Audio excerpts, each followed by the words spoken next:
Welcome everyone. Welcome sa gathering time na pinag-gugulan namin. Sige, yan ako.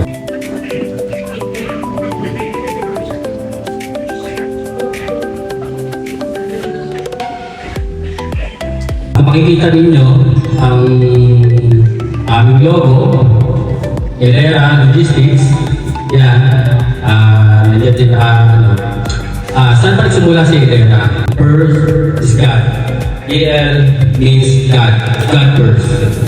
Era means is a current present stand for the people, for the family, for the nature, and all God's created in this world. That's why Elera, siya yung magkukunik sa lahat papunta kay God. Kumbaga, si Elera hindi lang magsiserve bilang isang kumpanya.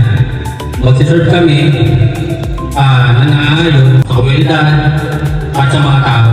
Pero pagkatagalan, dumami kami, at least Elera stands not only for service purpose. We are focused to provide not only standard but special and good services to all of our customers, especially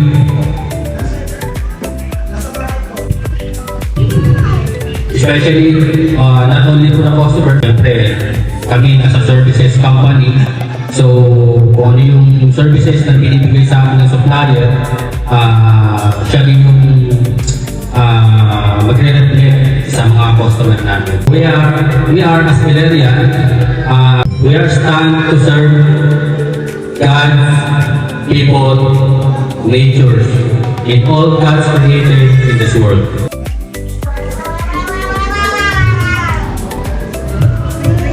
Actually, paano pa nagsimula si Elera actually kami 5, si Paring RJ, Maring Maisa, si Paring Rowan, at si Paring Paul, may kanya-kanyang vision. But we make it one, and we create one vision. That's what Elera is now. Our mission is to become the world's most preferred logistics partner, recognized for innovation, reliability, and exceptional service quality across evolving global eras. Ang pinapangarap na maging isa sa pinakamalaking multinational company globally, but of course, we want to be recognized as unique as a logistics partner globally. So gusto namin, kami agad yung naiisip ng mga customer pagdating sa innovation, sa reliability, at sa flexibility ng aming servisyo. Pero we are committed to providing superior and adaptable solutions by leveraging technology and innovative methods with a strong focus on service quality and customer satisfaction. Of course, dito sinasabi namin, sasabay kami sa technology at gagawa pa ng supplier at sa lipunan. Next is company's journey. So, ano ba yung mga lalakbay namin o ano pa yung mga pupuntahan ng Elera? Of course, sa aming pagsasamahan, mas malawak at mas malayo pa ang aming pupuntahan.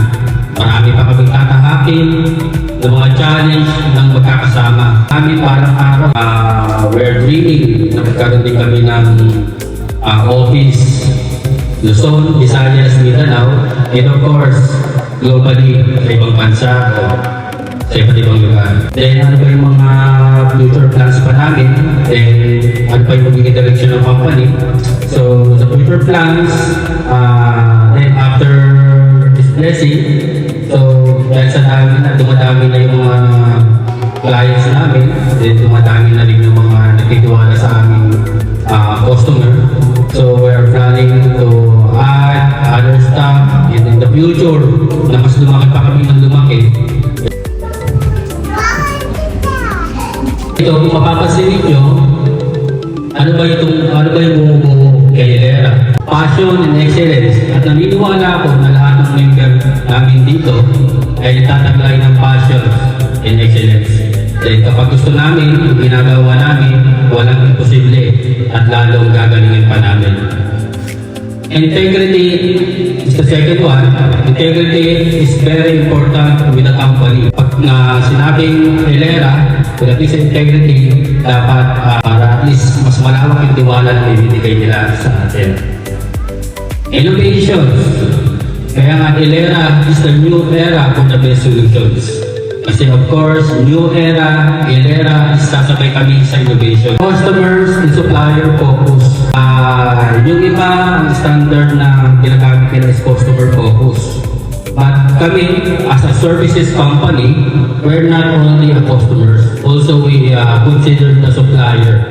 Because as a services company, we serve as a supplier, but how you be a good supplier with your customers if you are not good customers with your supplier. Kung maganda yung servisyo mo, maganda yung pakikitungo mo sa supplier mo, at maganda yung service na ibibigay nila sa inyo, magre-reflect lang yan sa mga customer natin. Of course, pag maganda yung service na ibigay natin sa customers natin, mas maganda yung feedback at mas masisiyahan at mabibigay sa atin yung customer satisfaction. Next is community. Of course, nakatuon sa income. So, where concern is the community. People, family, and nature. Next is adaptability. Dito, pagdating sa pagbabago ng panahon, pagtaas ng technology, ang Hilera is very expert pagdating sa adaptability. Kasi isa yan sa binibigyan namin ng halaga para makasabay kami sa pagbabago ng ekonomiya. Kay Rowan, kay Paul, kay RJ, kay Maisa, at nagpapasalamat ako sa lahat ng mga asawa. Siyempre, hindi ko magiging kapartner ng mga yan kung walang paspas rin ng mga asawa nila. Siyempre, isang pamilya tayo ngayon dito as Hilerian. Hilerian family are now stand and now existed. Of course, ilang percent na yung tinatayo ninyo. Kaya medyo napipressure din ako, pero that's my dream. That's why my wife is there to support me at all the times. To support me. Kaya nga, sabi ko, it's God, start from the God, going to family, then share with others and people. Then, sige ko na rin, binabati ko rin ang aming asawa ng happy anniversary. Thank you salamat. Welcome for the Hilera Company. Thank you. At then our CEO.